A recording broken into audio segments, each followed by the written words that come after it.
Hey everybody, how you doing? This is your change architect, Patrick J. Brown. Welcome to the Change Matters podcast.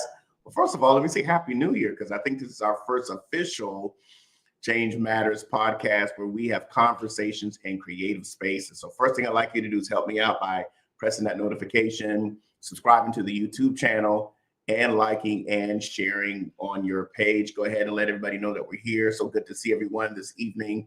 I'm excited about this conversation because this conversation today is about when you and I change we want to change the direction of a thing, we change the conversation. And when we change the conversation, we change it by who joins it.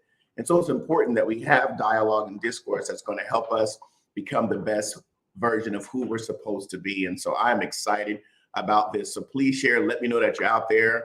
We are here on YouTube channel, also on my Facebook page, Change Architect as well.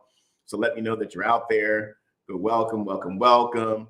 Change Matters podcast. Good evening. So good to see all of you that are out there today. So go ahead and please tag someone. Please go ahead and share. Let me know that you're here and that change matters. Good evening, Hope. So thank you for being on this evening. Carmela, thank you so much for being on. Please go ahead and like and share this.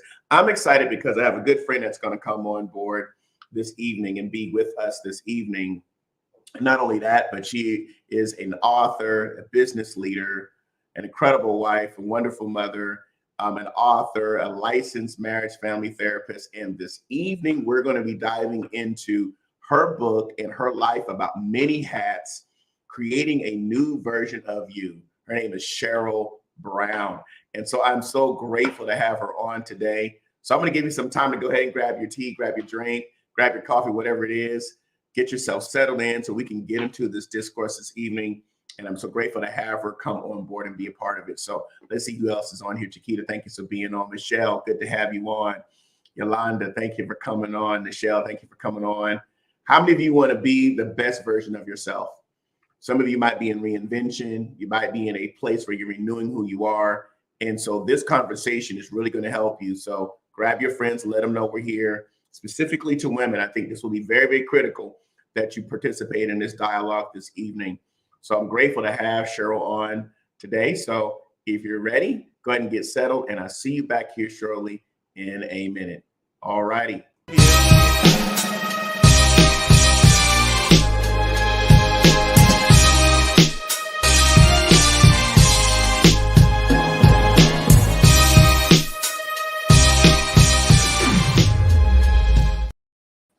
Hello, Sheryl. Hello, how are you doing? I am well. Thank you for being on this evening. How are you doing over there? I am doing well in the ATL. In the ATL. Well, I'm over here in the CLT in the Charlotte area. I'm glad to have you on. Glad you're on. Hey, this is wonderful. It's good to see you. How's your week been? It's been good. Very busy week, but a very purposeful week. So awesome. What about you? Oh, very good. It's a lot of planning, really rethinking and revising. This year's been like a revision this week. Really thinking about where I come from and history and heritage, and just grateful for what I've received and just looking at where I'm looking to go. So I'm just so grateful to have you on. You know, I always start out my podcast with a toast. So what are we toasting to this evening? We're toasting to a new version of you in order to go another level in life, in order to fulfill purpose and walk clearly towards our destiny. All right. New version of you. Well, I'm going to sip my peppermint tea here. And I want everyone out there to toast to a new version of you. How important it is for us to be able to understand the importance of being new, being fresh about who we're supposed to be and who we can be, and the potential that we have to be able to move into this space of being new and fresh. And so I want to, first of all, start out by, when I got your book, Many Hats. First of all, I like hats myself, like fedoras. And I know that is an adage to the thing in our lives, the different roles that we play. So I want to start out by talking about why many hats, why that particular title, and where did that come from as you started writing your book? creating a new version of you? Well, the title came from um, it came from just looking at people in general, not only women but men in general, of all the hats that we wear in life. May it be a hat of a mother wearing a hat, a father, entrepreneur, a career woman, a college student, being a caregiver of our parents. They raised us, and now we're assisting them in life, whatever stage that may be. All the hats that we wear in life, and those hats have roles. And how it came into part is that as I was, I didn't know I was praying about the right timing, Patrick, to write the book. And I had indicated when I was in the gym working out, I normally don't talk at the gym. Once in a while I but I came across a friend that's normally really friendly, but she had tears in her eyes. And I was contemplating, when was the time to write this book, Many Hats? And the book really started, Many Hats, depositing life back into yourself. That's where it started at. But then it changed when she said she had a mask on, just had tears in her eyes, and she said, "I'm so tired because all the things that I have to do, watch this, all the hats that I have to wear, I have lost self somewhere in the mix. Myself has become camouflage. I'm not wearing my hat correctly." And so then that's when I decided to change the title, Many Hats, creating a new version of you. So that's where it came into a vision of what I had in this book, is that the whole purpose of the book is to be able to create a language about yourself. We'd be talking about boundaries and different things, that you create a new version of you, that you wear your hats correctly, but you also at the same time learn how to deposit back into yourself so that you can be what you need to be to those around you. Wow. Deposit life Mhm. back into yourself. Now that resonates so clearly with me. Mhm. And I'm so grateful that you shared that, because I know folks are watching right now. I know that many people wear many hats, and we struggle with the juggle, if I Mhm. can say that, I guess. Mhm. We struggle with the juggle. We've got all these things going. And so there is a possibility that we're not navigating that correctly Mhm. and the way that we need to. And as I was started reading your book, first of all, one of the things that jumped out to me that was very powerful was something that you shared regarding autopilot. Mhm. And so, we all have different roles, whether it be father, mother, whether it be husband, wife, whether it be spouse, whatever, brother, sister, niece, nephew, aunt, uncle, all these roles. And with all those roles, would come a particular demand, right, Mhm. for those roles. And you said the word camouflage, that this person potentially camouflaged themselves because of the many hats that they were navigating. Can you unpack that a little bit for me, as far as like, what does that mean? Well, I can. First of all, is that we are so used to doing so many things because of the demands of life. Mhm. And we have been taught, especially women, to be useful. Be useful, like growing up, make sure when you go somewhere that you make yourself useful, that they want you to come back. Your parents used to tell. We're so used to doing so many things at once that we're on autopilot. It's an automatic to do what we have to do. But Mm. what happened is that we can do everything for everybody, and we fail to take care of ourselves. And when I say autopilot, is that, when you're on a plane, they have it on autopilot, and all they have to do is just check out things, but the plane is basically going on its own. And what happened is we depend on our mind and our emotion to go on its own, rather than check out the mind and the emotion, the soulish area, making sure things okay. And we fail to land the plane. But what happened is, the reason why we fail to land the plane, because we have deposited in so many lives of people around us, and their identity, that key thing is that their identity has become our identity, that it suppresses or it camouflages our identity, that we lose the authenticity of ourselves. Mm. Mm-hmm. I'm sitting here processing that right now, because one of the things you said was, we've grown accustomed to setting our lives, and then we've helplessly self-created excuses that have become the hallmarks we use to validate the reasons for being hesitant when it comes to reuniting with ourselves. Oh, of course. Or I have to take care of my children. I don't have time for that because I have so many things to do. I don't have time to go get a spa treatment. I don't have time to go exercise because I have to work this job. I have to pay this bill. I have to do this. Failing to realize if you don't take care of yourself, no one else will. And that's the whole key. We create so many excuses why we don't take care of ourselves that we think that becomes normal. So from a woman's perspective, tell me a little bit about ways that women sacrifice self. Oh, a lot of ways. How we sacrifice self.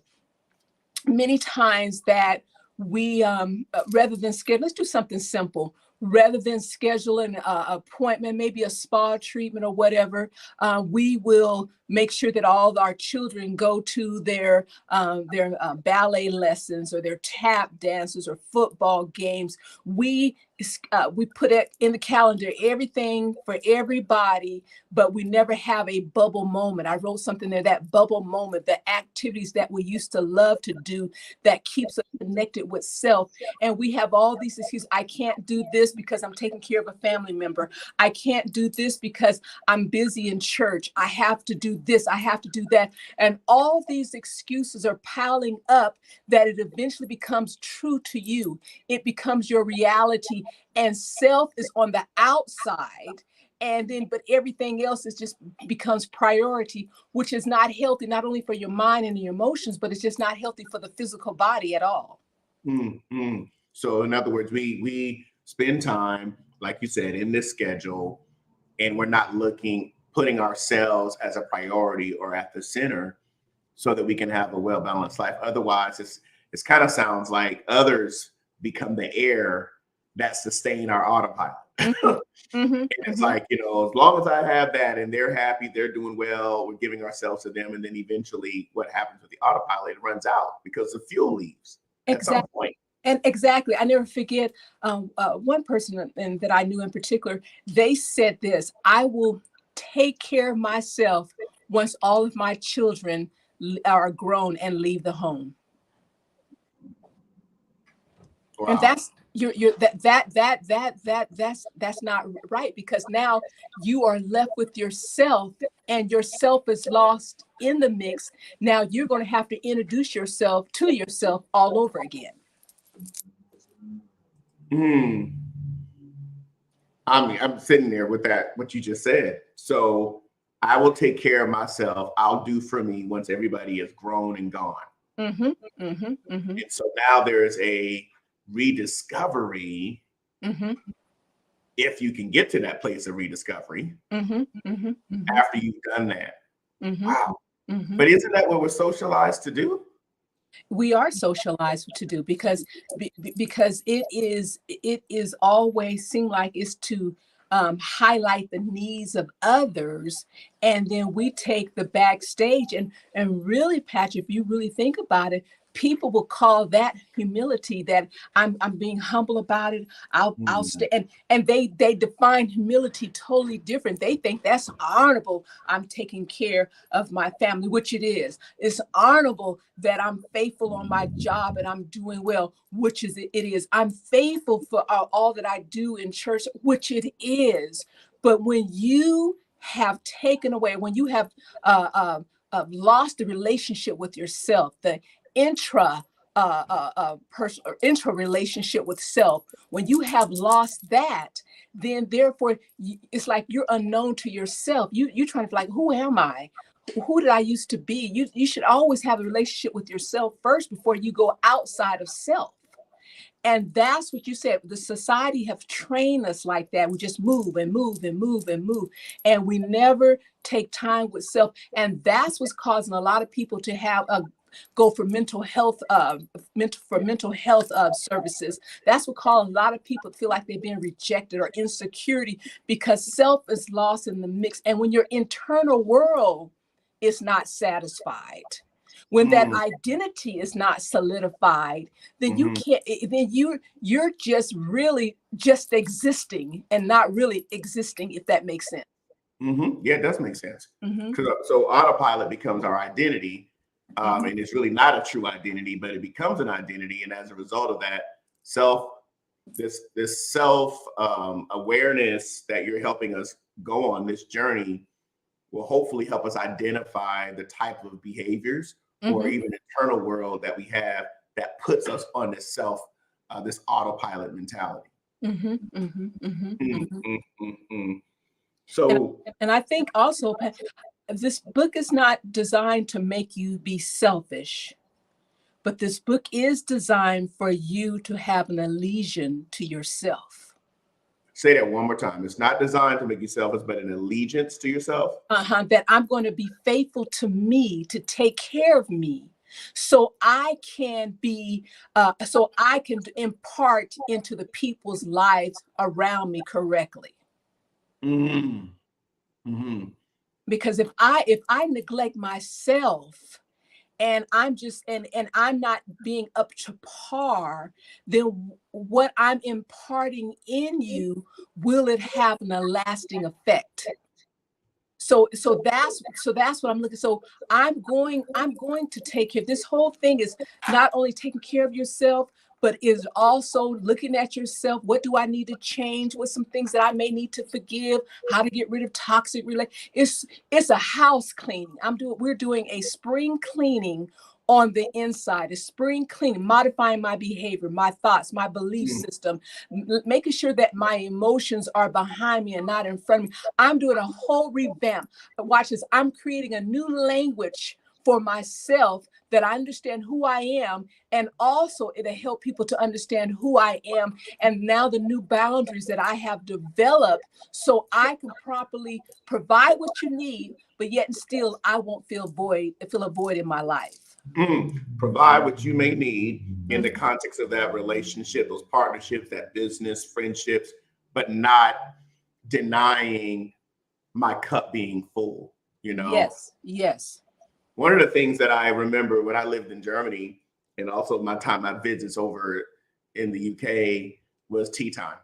And one of the things in that culture at tea time is when you have a saucer, What's in the cup is for me, but what spills in the saucer is for everybody else. And I think sometimes we're giving of what's in our cup instead of what's in the saucer, or what's on, and the cup is what's in the cup are those things that you're referring to. So tell me a little bit about when we talk about this autopilot and what's inside of us, and allegiance to ourselves. What's in that cup? What's in that space that we need to preserve? Well, let me. I think one is this: what we need to define or establish and then preserve it is boundaries. There are 3 types of boundaries I had wrote in the book, and they're game changers. There are mental boundaries, there are relational boundaries, and there's personal space boundaries. I think that's either chapter 4 or 5. Okay. And these boundaries are very important. And the reason why you establish boundaries is that it will preserve your identity. It will preserve your soul, which is your mind, your will, your intellect, your emotion. It keeps your mind and emotion in the rhythmic flow. See, that's the whole thing. See, when you are all constantly, and I'm gonna get right back to, but when you're constantly on autopilot, what happens is that eventually your mind and your emotion lose the rhythmic flow that you have to land to take care of yourself in order to impart in the people's life, to be the nurturer, the caregiver, whatever the case may be. But there are 3 boundaries. One is the mental space boundary. And the reason why I said you have the mental space boundary is that you cannot allow everything or everyone to rent space in your mind. So therefore, you have to establish boundaries in your mind. Is that what are you going to think about? Watch this, and what you're not going to think about. what you're going to think about and what you're not going to think about. That is very important. And what you do, I think I indicated, just get you a rope or something and put it in your den or on the table or whatever, and let one side represent your mind, okay? And and say your mind is like a hotel room and it has vacancies. And the other side, that's family, that's friends, that's your job, or whatever the case may be. And how are people or things so easy that they can cross over your mind and rent space and take up the room, that there's no more room for productivity? There's no more room to think about yourself. There's no more room to think about the things that are pure, just, honest, or lovely. You have to set boundaries of how much you're going to allow people to come into your mindset. And when that takes place, when people are crossing over or things are crossing over into your mind, then that's wearing you down. You feel dull. You can't think any further. You just burnt out in your mind, in the mindset. Then that means you need to set boundaries. How do you set boundaries? I often tell people is that constantly going on all day and not resting the mind. It is so important to lean back and just think of good things, think of positive things, because that helps to set and reset the mind. Just simple things like that. Ladies and gentlemen, learn how to take naps, because when you take naps, that helps to reprogram the mind. That even helps you just to be, when you wake up, you rejuvenate and be able things to rest, because the mind is the mind, Patrick, is deep.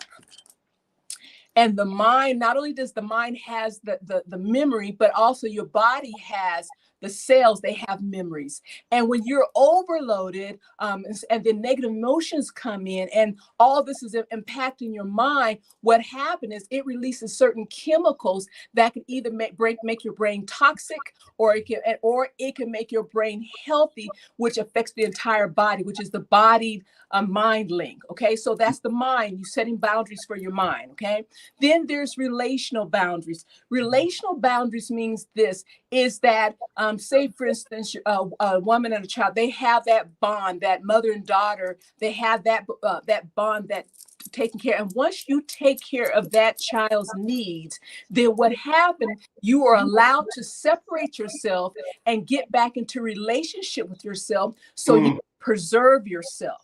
Okay. Oh, wow. Then you have personal space boundary. Now, personal space boundary and relational boundary are two different things. Relational boundaries, preserving self, and personal space boundaries is enjoying yourself. Find things that you love to do. And when I travel and speak, and I told about personal space boundaries, you find things like going to the movies. You might like going jogging or do gardening or whatever. And when you're doing that, enjoy that and watch this, and don't let negative thoughts, stressful things interfere with that time or that event that you're enjoying yourself, because what happened is you're getting back acquainted with self. And when these three boundaries are in place, then that helps that mind, emotion, rhythmic flow. It'll be on beat, so you can impart. So you can be the nurturer, you can be the caregiver, you can be that businesswoman, that mentor, effectively with a level of excellence, as opposed to if you don't have any boundaries whatsoever, then anything or anyone can cross over, and it's just like you're lost in the mix. I like how you use the rhythm part. It makes me think about frequency and how important it is that when we are on the right frequency, then that means we can hear clearly. And it's the same thing when we're in the right frequency of life, as far as what you're talking about, as far as that rhythm and not allowing certain things in. And you use the word toxic, because I know people throw that word around a lot. And I like how you use that. Can you maybe talk a little bit about what does it mean when something is toxic? Like, give us that definition from that perspective, because I know a lot of times people throw around, well, that person's toxic. Well, what does that really mean? Well, as simple as this is that when a person is toxic, their character, their actions, their thoughts, the words that come out of their mouth, what happened is they're not healthy for your soul. Not healthy for the soul. Because they're toxic, and toxicity, if you really think about the definition in a medical term, it's a poison that is malicious, and it has no, watch this, it has no boundaries. Toxicity has no boundaries. So when a person is toxic, if they do not respect your soul, they don't respect your well-being, they don't respect your purpose, they don't respect your destiny, because of their selfish behavior, because of the toxicity, their character, the words that come out of their mouth. They'll try to, since they're toxic, they try to make you toxic. And the whole thing about toxicity is that they're not healthy for your soul. And that's the key thing. If your soul is not prospering, no other area or in your life can be effective. Toxins have no boundaries. They don't care about boundaries. None. It doesn't respect you. It's just, I want you to do this. You might be going through something emotionally. Get over it. That's toxic. And there's a lot, not only just women, there's a lot of men that are in toxic relationship. And what it does, it scribble, that if I want to use that word, it scribbles on the canvas of your imagination, which hinders you from being able to write correctly on your canvas of your imagination in order to get the blueprint of your life, of where you need to go in order to go in the right direction of your destiny. Scribbles on the imagination. The canvas of your imagination. The canvas of your imagination. You know, that's powerful. It makes me think of the scripture when it talks about writing vision, which exists inside of the canvas of our minds. And it talks about, the scripture says, my tongue is the pen of a ready writer. So the things that we say and the things that we allow to be said to us that we then internalize, that scribbles, because you can't decipher it. It's all over the canvas of our minds. Powerful. And there's people in relationships now, and I don't know why I'm just hitting on that. They are in toxic relationship, and this person does not respect your destiny because they can't see your destiny. They don't care about your destiny.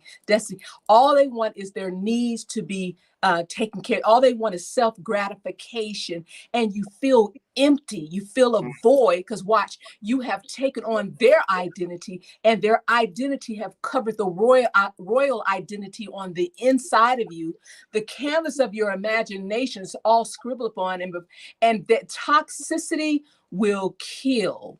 Toxicity will drain to the point, because it's then to start to spread out everywhere, not only mind, the emotion, it starts spreading in the health. Watch this. Then their toxicity come over to you, then it starts spreading into your character. And then once it's in our character, it starts getting in our foundation. And as a result, that sustains our autopilot. Yes. Oh, that's powerful. I appreciate this depth of what we're flowing in this evening. Just before we keep moving, I want to just remind everyone, I'm talking to Sheryl Brown, licensed marriage and family therapist, author of many hats, creating a new version of you. She's a minister, a motivational speaker. Please, if you'd like to connect with her, please, you can go and order her book off of Amazon. Please type in many hats, creating a new version of you. And also we'll put more information up on how to connect with Sheryl Brown. All right, let's keep moving forward. I appreciate what you're sharing about relational boundaries, because that happens many times in friendships as well. Yes. You know, as you're growing and you're emerging, you know, sometimes you're moving forward and others are standing still because they remain in autopilot as you're moving into looking at your life script and saying, how can I rewrite this? One of the things that you said that I thought was powerful, you talked about being delivered from people and solidifying your internal world as steps to this whole detox process of different toxic type of mindsets or thoughts or connections. Can you talk a little bit about what that means when you say, you know, being delivered from people or solidifying your internal world? Yeah, that's a good one, because Patrick, because that's something I had to work on. And have I reached perfect? And have I reached perfection? No, but I'm striving forward toward. But being delivered from people, when you're delivered from people, then you can free people. That's my thing right there. And because people Everybody comes with their own story. Everybody comes with their own identity, their own opinion, and we can be so caught up in their reality that their reality becomes our reality. And we're so concerned about what people think. You know, we're in a crowd, and I wonder, are they looking at me? I wonder. I wrote something once before. It's not good to pair eyes with people all the time if you're not secure with yourself, because when people look at you, you probably wonder, what are they thinking about me? Am I walking correctly? Did I say something correctly? And that's toxicity. Watch this, in a subliminal way. It's toxicity because you don't know what's on their mind, but you just made up a scenario. This is going to take place, and it's a key thing. In order to fulfill purpose, here we go, you have to be delivered from people. Yeah. Because you can't satisfy. You might say something and they don't like it. You might do something, they disagree with it. But long as you have the inner knowing that you're on the right path, you have to do what you have to do. And you cannot let anyone invade your internal realities, because people get it wrong. They think that we live from the outside in. No, we live from the inside out. And so when our reality, we take time to develop who we are, we take time to get those mind together of how we're going to think, because words produce thoughts, thoughts affect the emotions, the emotion trigger the feelings dictate the behavior. When we have that mental allegiance that that undeviated, I think I said in the book, a mindset of how I'm going to think, it's going to line up with my purpose. It's going to line up with my destiny, because your purpose is not for you, your purpose for others. But if you are in bondage to people, what they think and say, then what happens is you can't be helpful to them. You can't impart to them, because you're not going to be bold enough to say what you need to say. So that's one of the toxicities, being delivered from people. And a lot of people that I come across, they just say, that's the one thing I have trouble with, is being delivered from people. But Patrick, I have a scripture on my wall, if you don't mind me saying this, and I'm just going to paraphrase. It says this: how can I please man and then try to please God? And I'm just paraphrasing, but it says this: if I'm trying to please man, then I'm not a servant of Christ. And that stood out to me. I can't. In other words, I'm trying to live two worlds. You can only live one world. Yeah. You're trying to live another world with somebody who don't even see your destiny. They don't even see your future. But you need to focus on what God has called you to do. And because the bottom line is what he says that matters. That's right. And then when you you have so many people coming into your life, you really let me put it this way: you only have certain people that's in your inner court, and those who will be able to talk into your life. But when you're trying to please a whole crowd of people that are not even satisfied with themselves, then you are being lost in the mix. And you are enslaved to people. That's the bottom line. Not even satisfied with themselves, and yet we're still. They don't even know where they're going. Yeah. And I had to, I'm concerned about what they think on this, what they think on that, and you get to the point in your life is that I know what God called me to do. Yeah. And I'm going to do what I have to do, regardless of what other people say. Now, the mind will say, well, then that's when you tell the mind you need to be quiet, because people have to realize this, Patrick. The mind doesn't know the difference between real or not real. So you have to train. That's why we always give our mind information. That's how we develop our belief system. So you have to train the mind. Yes, you do. You have to command your soul. Yes, you do. And then your emotions were designed to be behind you and not in front of you. So both of them you have to tame and get in order. So when you feel like you're in bondage, or so many what they think of what they're saying, you have to back off for a moment and say, you have to get your mindset. No, this is how it's going to be, and this is where I'm going. And what everybody else says, if it's not wisdom, if it's not really according to the word of God, if it's not what was placed in my heart, if it's not matching up, then I'm going to have to get that out of my mind. It can't rent space. It doesn't have money to rent space in my mind. Push it aside and keep on doing what you have to do, because before you can free people, you have to be delivered from people. Yes. You know, it's so powerful. I can remember not too long ago when I had a whole full narrative and story going on in my head about something. And I mean, and it was there, it was living there. I mean, it was in True Blue 3D. It was, oh my goodness. Box office. It was just, I just built up the whole scenario. And, you know, people have conversations, they talk to themselves, all these other things going on. When really what we need to do is say pause and tell our thoughts where they can go, tell our feelings how to align, and strengthen the inner spirit, strengthen the inner man by looking at our stories and looking at our narratives. And then that way we can get our power back, right? Because we give our power back. Once we give that over, we're giving our identity over into the hands of other people. And then as a result of that, we end up becoming victims of somebody living rent-free in our heads. So it's important that we wake up to that. That's good. That's good. Can you share a little bit more about how your thoughts on there was a section about offense, and you talked about silence offense, and I thought that was interesting that we talk about that part as it relates to stories and narratives that we play. Silence offense. I thought that was powerful because a lot of times, you know, people have these, well, you're offended, or we don't know we are, or are we? Can you maybe unpack that for us as well, as far as silence offense? I thought that was a powerful piece. Well, I think I said it was silent, and there's public.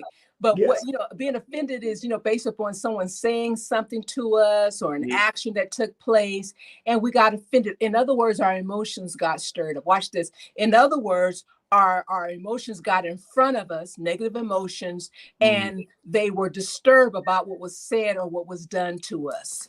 And so what happened is that silent offense is that you are internalizing what's taken place, and a box office hit is playing on inside the mind over and over and over again.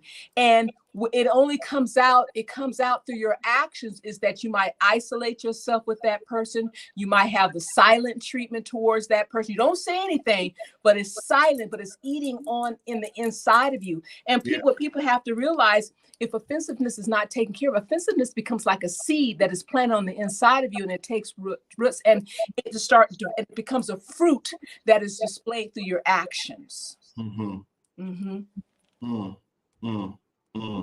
So you have a box office, you have a movie playing in your mind all day, where you're playing how you could have said it differently, what you could have said. Put your hands on your hip.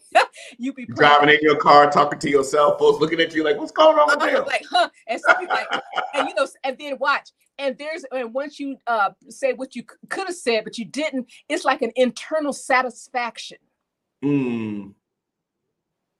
that takes place. It's like a gratification. Well, I told them, but you didn't do nothing. It's just internal. But that's a silence offense. I'm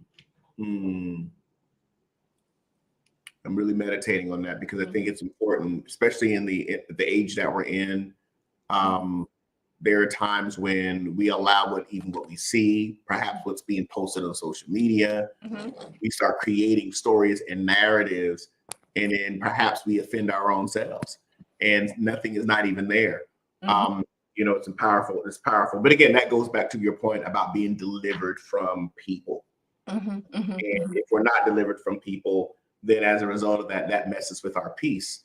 And that's something else that you write about in your book as well, is about peace. You know, scripture says, let the peace of God rule our heart. That word rule is the Greek word for umpire. Let the peace of God be the umpire. Can you share with me a little bit about how do we find peace in our many hats? The only true way, Patrick, and you know, you and I both, is by having a relationship with God. Yes. That's the only, because the Bible said, whatever is pure, just, honest, lovely, good report, think on those things. That's right. The Bible said, if you keep your mind, Isaiah 26:3, I believe it said, if you keep your mind on him, he keeps you in perfect peace. Okay. If I was counseling somebody in the secular world that didn't believe in God, then I will explain to them how the mind and the emotions work.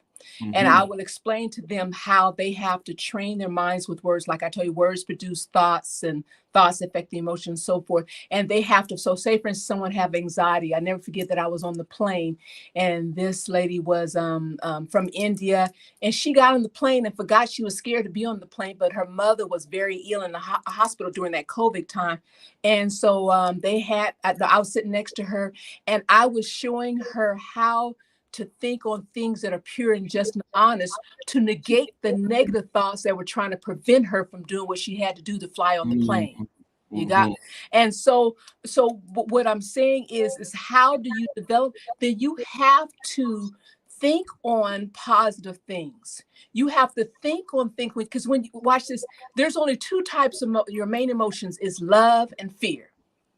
All the other emotions are variants. So you have love, there's peace in there, there's kindness and so forth, and fears, anxiety, depression, anger, unforgiveness, or whatever the case may be. And you have to find a word. I always tell people, put your word on the refrigerator, on your mirror, and find a word. May it be peace, may it be serenity, may it be joy. And you take those words and then watch, and then you meditate on those words. You write on the canvas of your imagination so that your mind can, you are training your mind to see yourself at peace. So you have to train. That's why I say reprogram the mind. You have to train your mind to see yourself having peace, to see yourself having joy. And once you train the mind, then the mind will tell the rest of the body, she's joyful, she's peaceful. The mind it goes right back to the soul. Absolutely. Because if you got the mind, if you have the mind together, then the emotions will follow right after. You got the emotions together, and the feelings and the behavior follow right after. But peace comes from when you do not allow, that's good. You do not allow everything come into your ear gate and your eye gate. You don't allow a drama. You don't allow other people emergencies. Not saying you're not concerned, but you don't allow all that stuff to come in you. And you have to develop that time that I'm just going to rest. I'm going to be at ease. I'm going to meditate. I'm going to write on the canvas of my imagination, because I'm going to employ peace in my life. Because when you have peace in your life, you can make the right decisions. Yes. When you have peace in your life, because this is what it, in other words, let me put it this way. If it costs your peace, then it's too expensive. If it costs your peace, it's too expensive. Okay, now. You know, this is powerful. It made me think about, there was a text in Acts where Paul the Apostle was in chains, and he says, "Oh, King Agrippa, I think myself happy."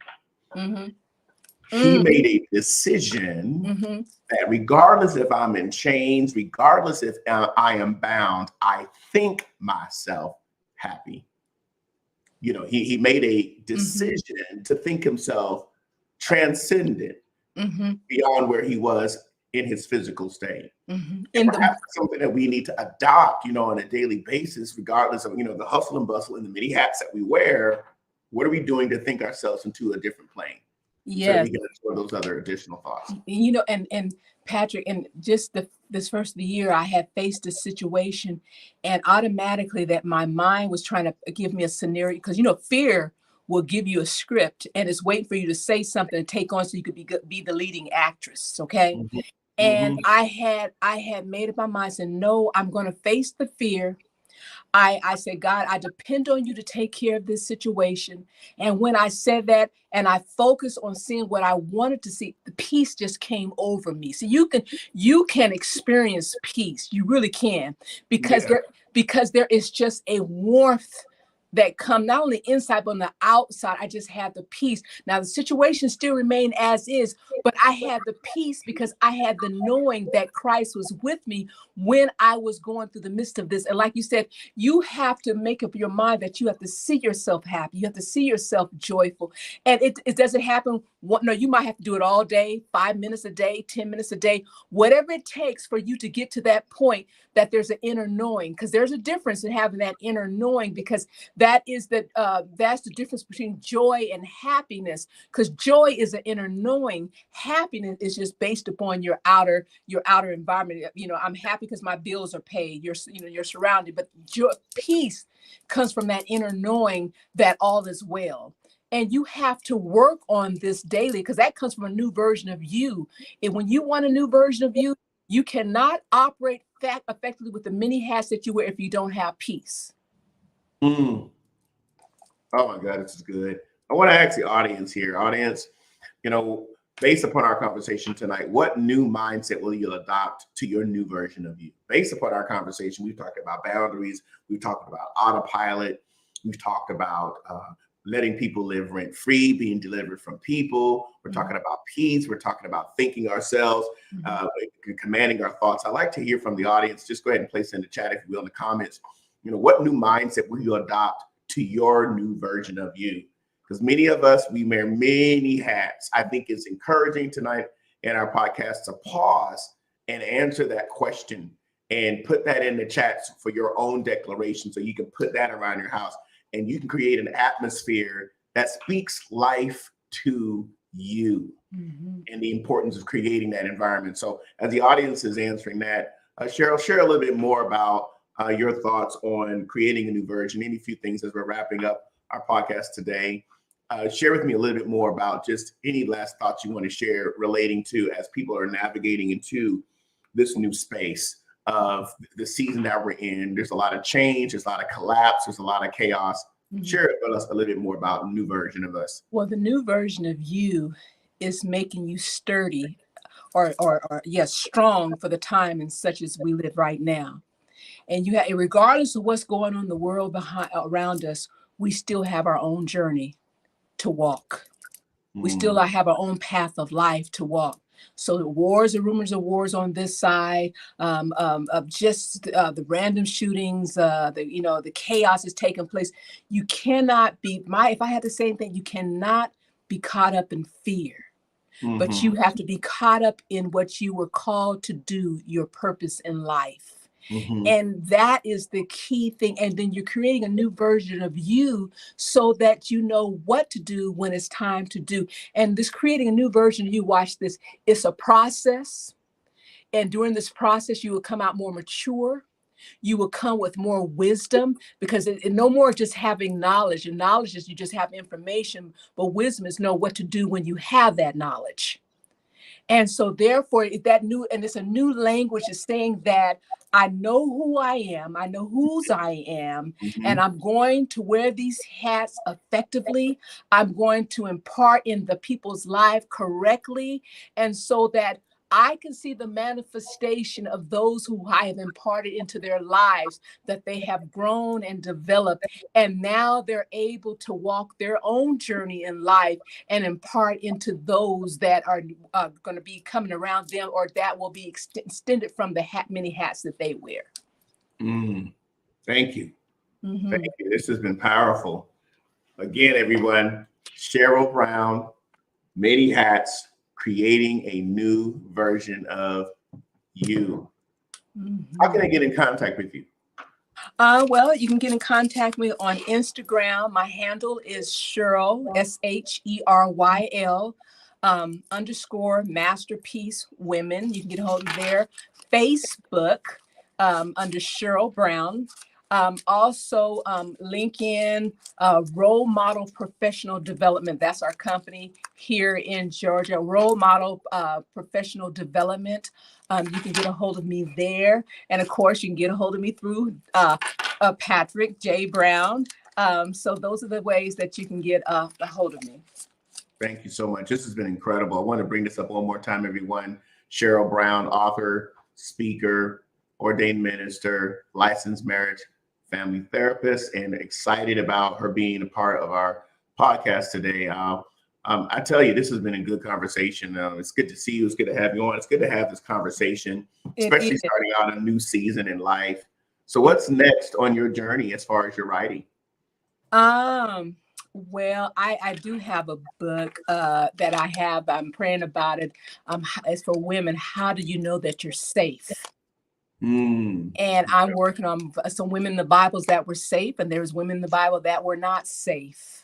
And women that we play a vital part in men's lives, and we have to be safe so we can help them in their visions and their dreams, and not to be distractions. So I'm really praying on that. I'm working on the word theories. It's a project for children, starting them young, how to manage the canvas of their imagination. So I'm working on that project. And can I please add, Mr. Brown, that you will be our guest? Yay! Thank you. Next Tuesday on Authentic Talk on Instagram. So all ladies and gentlemen, please be present, because he's going to be talking about the mind and fear. He's going to dissect it even more and how to overcome fear. And we are excited.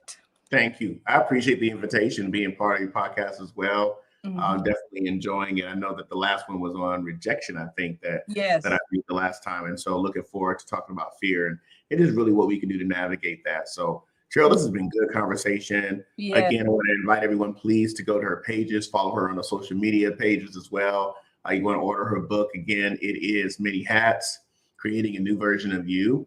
So you can find that out on Amazon as well. Also, for those of you that may be watching the Change Matters podcast for the first time, my book is Change Matters. You can also order that on Amazon. You can go to my website, iampatrickbrown.com/store, or you can go to Amazon and you can order from there. So again, I just wanted to give everybody an opportunity. Folks that are out there watching, let us know, what are your takeaways? What are some of your takeaways that you received this evening from tonight's podcast? I want to make sure there's something that you can walk away with that's really going to strengthen you. And so I'm grateful and excited. And that's one thing about this particular podcast. It is about creating conversations that will bring transformation in our lives. And so, Sheryl, thank you for being on. Appreciate you being a part of this. Thank you. Thank you so much. Hold off one moment before we close out. I want to address the audience, and then we'll talk right afterwards. Thank you so much. Okay. Folks, everybody, thank you again for being a part of the conversation. This has been powerful. Many of you have shared what are some of the things that you're going to do differently in terms of creating a new version of you. I want to encourage you. One of the things we started out by saying in our dialogue today is that if you want to change the direction of a thing, you want to change the conversation. And if you want to change the conversation, change who joins it. Who's joining your dialogue? Who is joining your conversations? And that's going to help you create a new environment that speaks life directly to you. Is by who joins the dialogue that you're having. And so next month, my guest on the first Thursday, February, which is going to be on the 2nd, my Black History version of the Change Matters podcast is going to be Bishop Joey Johnson. We're going to talk about his new book relating to African-American theology. Looking forward to that conversation. We need to deconstruct our theology, deconstruct why we believe what we believe, and the way that we received it. And so it's important that we have that kind of discussion as well. So again, from my heart to yours, this is the Change Architect, Patrick Brown. Thank you for coming on today. And please make sure you subscribe to my YouTube channel. Go to my website. You can also go to my blog page, www.realchangematters.com. And you can connect with me on those platforms as well. All right. Thanks, folks. Appreciate you being on. And hopefully we'll see you the next time soon. Stay connected. All right, stay safe, and always remember, change matters. Talk with you soon.